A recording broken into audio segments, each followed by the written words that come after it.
বরানগরের সোনার দোকানে ডাকাতি খুন, বিহারে পিতা পুত্র গ্রেপ্তার। জামুই আদালত থেকে ট্রানজিট রিমান্ডে আনা হবে ব্যারাকপুরে। স্বর্ণ ব্যবসায়ীকে খুন, বিহার থেকে গ্রেপ্তার রঞ্জিত দাস, পীযূষ দাস।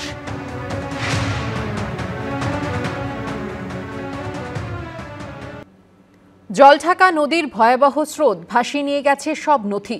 কি করে বাড়ির পড়ুয়ারা মাধ্যমিক উচ্চ মাধ্যমিকে বসবে ভেবে কুল কিনারা পাচ্ছে না মা। ছেলেকে ইঞ্জিনিয়ার করতে চেয়েছিলেন আরেক মা, মাঝপথে ভাঙতে বসেছে সেই স্বপ্ন।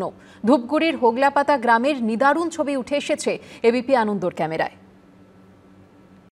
আমরা কি করবো, বাচ্চাদের নিয়ে কিভাবে বাঁচবো? আমরা দিশা পাই না এখন। আমরা কি করব এখন? কোথায় থাকবো? বাড়ি ঘর নেই, সব শেষ। জলঢাকা নদীর জল ভাসিয়ে নিয়ে গেছে সবকিছু। এখন সম্বল শুধুই চোখের জল। কাঁদতে কাঁদতে সেই জলও শুকিয়ে আসছে। জলপাইগুড়ির ধূপগুড়ির হোগলাপাতা গ্রাম, গ্রামের প্রায় ৩০০টি বাড়ির একটাও আর আস্ত নেই। যা পড়ে রয়েছে তা শুধুই ধ্বংসাবশেষ। ধূপগুড়ির হোগলাপাতা গ্রাম, একসময় এখানে কিন্তু মানুষ বসবাস করতেন। একসময় বলবো কেন, মাত্র 7 দিন আগেও এখানে একটা গ্রাম ছিল, এখানকার মানুষ এখানে বসবাস করতেন, আর এটা ছিল চাষের জায়গা। এই মুহূর্তে কিন্তু গোটা গ্রামটা তলিয়ে গেছে একেবারে জলের তলায়। যে কটা বাড়িঘর ছিল সেই বাড়িগুলোর আর কোনো অস্তিত্ব নেই। গ্রামে বাস করত প্রায় 400 পরিবার, এখন সবাই যেন ছিন্নমূল। আশ্রয় নিয়েছেন কোনো না কোনো ত্রাণ শিবিরে। এই হচ্ছে সেই বাড়ি, যে বাড়িটা কোনো রকমে বেঁচে রয়েছে, কিন্তু একদম অর্ধমৃত অবস্থায়। কিচ্ছু নেই বাড়ির ভেতরে, খাট যা যা ছিল সব জলের তোরে ভেসে রয়েছে। এমনকি স্কুল ছাত্রদের যে সাইকেল দেওয়া হয় সরকারের থেকে, সাইকেলটা নেই, শুধু খাপটা পড়ে রয়েছে। একটা বাড়ি কিভাবে লণ্ডভণ্ড হয়ে যেতে পারে, এটা হচ্ছে বোধহয় তার একটা উদাহরণ। শুধু বাড়িঘর নয়, সেই সঙ্গে বিপর্যয় ভাসিয়ে নিয়ে গেছে জরুরি নথি। ভেসে গেছে পরীক্ষার্থীর বই, অ্যাডমিট কার্ড। কতগুলো বই! এই বাচ্চাটা এই বইগুলোকে কোনো রকমে ব্যাগে ভরে নিয়ে যাওয়ার চেষ্টা করছিল, বইগুলো হয়তো বাঁচানোর চেষ্টা করছিল, কিন্তু কোনো তো উপায় নেই। একটা ছেঁড়া খাতা, কোনো একটা অঙ্কের খাতা, মানুষের সব কিভাবে নষ্ট হয়ে যায়। বইপত্র কিচ্ছু নেই, মাধ্যমিক দিবে, উচ্চ মাধ্যমিক দিবে, কোনো ডকুমেন্টস নেই। বাচ্চাদের কিভাবে পড়াশোনা করবে, কোনো জামা কাপড় কিচ্ছু নেই, জিনিসপত্র কিচ্ছু পায়নি, সব কিছু নিয়ে গেছে, পাট ধান সব কিছু শেষ। আমরা কি করবো, বাচ্চাদের নিয়ে কিভাবে বাঁচবো? আমরা দিশা পাই না এখন। আমরা কি করব এখন? কোথায় থাকবো? বাড়ি ঘর নেই, সব শেষ। আমরা কি করবো এখন? কোথায় থাকবো তা জানি না, বাড়ি ঘর সব শেষ। এখন কি করে খাবো? গ্রাম থেকে শহরে গিয়ে পড়াশোনা করে ইঞ্জিনিয়ার হওয়ার স্বপ্ন দেখেছিলেন গ্রামের বাসিন্দা সুকুমার রায়। সেই স্বপ্ন ভেঙে চুরমার হয়ে গেছে। একটা প্রাকৃতিক দুর্যোগ কিভাবে মানুষের স্বপ্নকে ভেঙে চুরে খান খান করে দিয়ে যায়, না দেখলে বিশ্বাস করা কঠিন। আমি পুজোর ছুটিতে বাড়ি এসেছি, বই খাতা সব ভেসে চলে গেছে, কিচ্ছু নেই।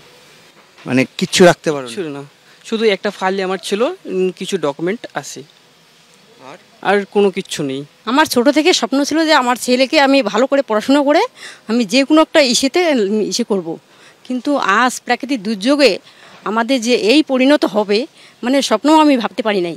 ঘরে যা কিছু ছিল, সুকেশ, গডরেজ, আলমারি, গ্যাস সিলিন্ডার সব কিছুই আমার শেষ হয়ে গেছে। এই স্বপ্ন ফেরাতে হলে এদের পাশে দাঁড়াতে হবে সবাইকে। এখানকার মানুষের এমনটাই আবেদন। ক্যামেরায় দীপ্তেন্দু সিংহর সঙ্গে উজ্জ্বল মুখোপাধ্যায়, এবিপি আনন্দ, ধূপগুড়ি। জলপাইগুড়ির নাগরাকাটায় বামুনডাঙ্গা যেন বিচ্ছিন্ন দ্বীপ। সেতু ভেঙে যাওয়ায় বাঁশের মই বেয়ে যাতায়াত করতে হচ্ছে। মাটিতে মিশে যাওয়া বাড়িঘর, ভেসে যাওয়া রাস্তাঘাট, অঙ্গনওয়াড়ি কেন্দ্রে পলিমাটির আস্তরণই বলে দিচ্ছে কতটা ভয়াবহ ছিল পরিস্থিতি। ভয়াবহ দুর্যোগে তছনছ হয়ে গেছে ডুয়ার্স। এই ছবি জলপাইগুড়ি নাগরাকাটা ব্লকের বামনডাঙ্গা গ্রামের। প্রাকৃতিক বিপর্যয় হয়েছিল সেই শনিবার মাঝরাতে। রবিবার এতটাই জল ছিল এবং বিপর্যয় ধাক্কা সামলে উঠে সংস্কারের কাজ শুরু করা যায়নি। সেতুর থেকে রাস্তায় না যেখানে গ্রামের ঢুকছে এই যে বাঁধের মতো অংশটা, সেটা একেবারে ভেসে চলে গিয়েছে। 2014 সালে এই গ্রামকে মডেল ভিলেজ বলে ঘোষণা করা হয়েছিল। বাড়িটা উধাও, কিন্তু বাড়ির গেটে এখনো রয়েছে ল্যামিনেট করা শংসাপত্র, সেখানে লেখা নিজ গৃহ নিজ ভূমি প্রকল্পে এই জমি। খয়েরকাটা, বামনডাঙ্গা আর টন্ডু, এই তিনটে গ্রামের চারদিকে তিনটি নদী রয়েছে, ডায়না, জলঢাকা আর গাঠিয়া নদী। এর মধ্যে গাঠিয়া নদীর ওপর টানাটানি সেতু ভেঙে যাওয়ায় 10-12 কিলোমিটার এলাকা পুরোপুরি বিচ্ছিন্ন হয়ে গেছে। একটা বিচ্ছিন্ন দ্বীপে যেন এসে পৌঁছেছি আমরা। বিচ্ছিন্ন তার কারণ, তিন দিকে নদী, মাঝখানে 10-12 কিলোমিটার জঙ্গল ঘেরা 3-4টে গ্রাম। এই এলাকাতেই রয়েছে গরুমারা অভয়ারণ্যের ডায়নার জঙ্গল। সব থেকে ক্ষতি হয়েছে বামনডাঙ্গা গ্রামের। বিদ্যুতের খুঁটি উপড়ে পড়েছে। জঙ্গল লাগোয়া গ্রামে তাড়া করছে বন্য জন্তুর আতঙ্ক। 4-5 দিন থাকে একদম অন্ধকার, কোনো লাইনের ব্যবস্থা নাই। 8 সালের বাচ্চা মারা গেছে বাঘ দিয়া, বাঘ কামড়াইছে। আর একটা 11 সালের একটা বাচ্চা বাঘ ধরে ফেলছে আংনাতে কলের জন্য। হাতির অত্যাচার, হাতিও 5-6 জন মানুষের সালের ভিতরে খড়কাটার মধ্যে মারা গেছে। গ্রামের ভেতরে আরো স্পষ্ট তাণ্ডব লীলার ছবি। একাধিক জায়গায় জলের তোড়ে রাস্তা ভেঙে গেছে। নদীর জল বাঁধ ভেঙে গ্রামে ঢুকেছে। বাড়ির মধ্যে এখনো 1 হাঁটু কাদা। গ্রামেরই একটি ICDS স্কুল আমরা দেখতে পাচ্ছি যে স্কুলের ভেতরে জলের তোড়ে দরজা ভেঙে গিয়েছে। স্কুলের ভেতরে পলি, কাদা, মাটির একেবারে পুরো আস্তরণ পড়ে রয়েছে এখনো পর্যন্ত। देखा तो यहाँ आके अब अकेला हो जाता है घर में, यहाँ कोई नहीं तो बाप तोड़ देगा। सामान वाला है, सामान है, उसी को ले जाए कोई, इसलिए हम लोग ICDS के स्कूल में सोने के लिए रखा है। দুর্যোগ কেটেছে, ঝলমলে রোদ উঠেছে। সেই রোদে বই খাতার পাশাপাশি শুকনো হচ্ছে আধার কার্ড, প্যানের মতো গুরুত্বপূর্ণ নথি। গ্রামের ভেতরে রাস্তা লোপাট হয়ে গেছে, গোটাটাই যেন নদী। গাছের তলায় এখনো চাপা পড়ে আছে গরু।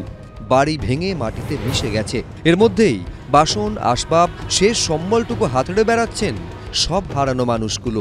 এটা ছিল মডেল ভিলেজ। একদম নির্দিষ্টভাবে পরিকল্পনা করে শ্রমিক যারা রয়েছেন চা বাগানের, তাদের থাকার ব্যবস্থা করা হয়েছিল। ডান দিক বাঁ দিক সমস্ত ঘর, এবং সেই ঘরগুলো অদ্ভুতভাবে প্রত্যেকটা বাড়ি একেবারে ভেঙে চুরে চুরমার হয়ে গিয়েছে। এত বড় বিপর্যয়, এখনো কোনো সরকারি সাহায্য আসেনি বলে অভিযোগ করেছেন গ্রামবাসীরা। এমনকি খাবার খাদ্য বলতে গেলে কিছুই নেই আমাদের, মানে সুগার বসার থেকে সব কিছু শেষ। এখন থাকবো কি করে? ওই যে ভাইয়ের বাড়িতে আমরা কোন রকম করে আসি আশ্রয় নিয়ে। সরকার থেকে তো এখন অব্দি কেউ আসেনি। দুর্যোগ কেটেছে, কিন্তু প্রকৃতির রোষে যারা মাথার ছাদ, শেষ সম্বলটুকু হারালেন, তাদের কি হবে? কিভাবে চলবে সংসার? সন্দীপ সরকার, ABP আনন্দ, জলপাইগুড়ি।